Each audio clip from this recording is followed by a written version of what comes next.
I came into the picture in the late 70s, and I was a legal aid lawyer and was representing low-income people before the Public Utility Commission to try to advocate for lower rates and for investments in renewable resources instead of nuclear power.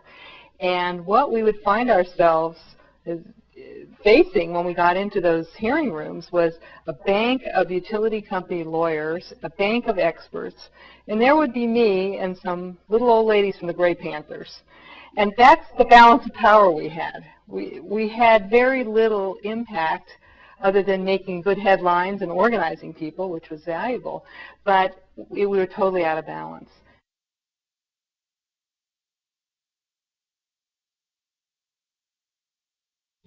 Saying consumers need an advocate to stop unnecessary increases in utility rates, supporters of a proposed Citizens Utility Board today began a petition drive to get the so-called CUB on Oregon's November ballot. The proposed CUB would be run by and for consumers. Its backers could create the board without voter approval, but they want to be allowed to include information in each utility's monthly billing mail-out. For that, they'll need approval. Supporters say their efforts are necessary because Oregon's Public Utility Commissioner is not working hard enough for consumers. A Citizens Utility Board. We decided to go the initiative route. We were a small organization. It was a volunteer signature gathering drive, frankly, which was very tough. There were a number of things that were, I think, very interesting about it. One is that the utilities underestimated us. They basically spent much of the spring telling folks, oh, don't worry, they won't make the ballot. But a determined group of young, idealistic staff with a broad coalition of seniors and consumer groups really worked very hard, and suddenly when it came time to file, we had 97,000 signatures. Now, one group called Oregonians for a Citizens Utility Board staged a celebration on the steps of the state capitol today. They say they've gathered 89,000 signatures for an initiative that would give Oregonians a chance to vote on a citizens board. That board would watchdog the Public Utilities Commission. The board would represent customers of telephone, electric, and gas utilities. Group Chairman Eric Stachon expects opposition. I think the utilities have a very vested interest in maintaining the current system as it exists. Without consumer representation, they have little opposition in terms of getting the rate increases that they want. Utilities at that point started to pay a little bit more of attention to us. They hired a slick Los Angeles advertising firm, which was known for beating consumer initiatives, so we were really worried about what they would do. They ran a series of commercials with kind of a goofy-looking guy. We thought maybe they were trying to portray them as a CUB advocate who would like pop out of people in the most obscure locations. And it would end by saying, "It's a boondoggle." Hi there. Now let's talk politics. You know, I'd like to discuss the proposed Citizen Utility Board, measure number 3 on your November ballot. I was just reading about that, and I want to ask you some questions.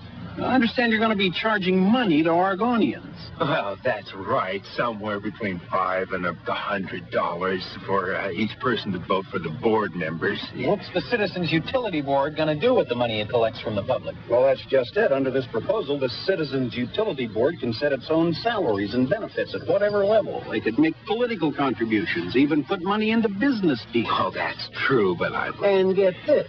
They'd be exempt from Oregon's watchdog law that protects against the irresponsible use of public funds. This Citizens Utility Board sounds to me like a big waste. It's a boondoggle. I'm voting no. Me too. Ballot measure 3. Vote no. War of words has erupted over utility-paid advertisements urging a no vote on ballot measure 3. The measure would create a Citizens Utility Board to represent consumers in utility rate cases. Well, supporters of the measure say the ads are false and misleading, and they're threatening legal action. Hi there. Let me tell you about the Citizens Utility Board. Ballot measure 3. Now, to vote for board members, you pay a fee from $5 to $100. Get off my pedal. And tell me, how would they spend that money? Well, there'd be salaries and other expenses. And who sets these salaries? Well, the Citizens Utility Board sets their own salaries and other benefits. Are there limits? No, not really. Sounds like a boondoggle. I'm voting no. This and similar ads paid for by the No on 3 committee have become as controversial as the measure itself. The ads paid for by a consortium of large Oregon utilities are being shown frequently on most Oregon radio and TV stations. Supporters of the measure say the ads are deceitful in two respects, that they wrongly portray the proposed Citizens Utility Board as free from public audits, and statements that thousands of Oregonians oppose it.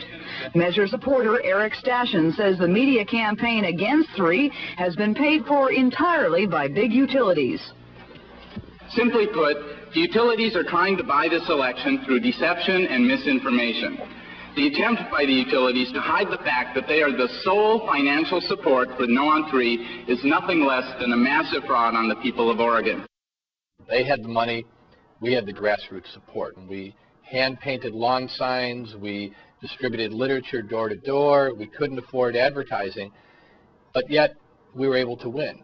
I think it was probably one of the largest grassroots campaigns folks had seen against huge odds. And so, you know, in addition to bringing people in, the fact that we were able to beat back the utilities during the course of this campaign really had lasting impacts on utility regulation and the way people viewed Osberg and CUB supporters after that. Over the last 20 years, I think we've done an awful lot. From the campaign itself was an incredible victory against big odds, being outspent 40-1. Since then, we've done that in each and every rate case, but we've won an awful lot of success. We've saved customers about $3.4 billion. We've changed Oregon from what was talking about investing in nuclear and coal to a real discussion of investing and real money being invested in wind and other renewables. We have a nonprofit organization that spends and invests in energy efficiency on behalf of Oregonians. When the utilities used to do that poorly, we really, I think, have made a real impact on the policies of Oregon, and we've had a real impact on people's pocketbooks over the course of that 20 years, even though in every case, just like the original campaign, we've been outspent, we've been outgunned by the utilities. We've always enjoyed a very positive working relationship with CUB. We work with them very closely at the Public Utility Commission, at the legislature on public policy issue affecting electricity, such as working with the Department of Energy, the Energy Trust of Oregon. And it's one of kind of the hallmark of our kind of relationship with CUB is that we always seek out their advice. We always try and partner. Numerous times we file joint briefs with CUB. Enjoy working with our people.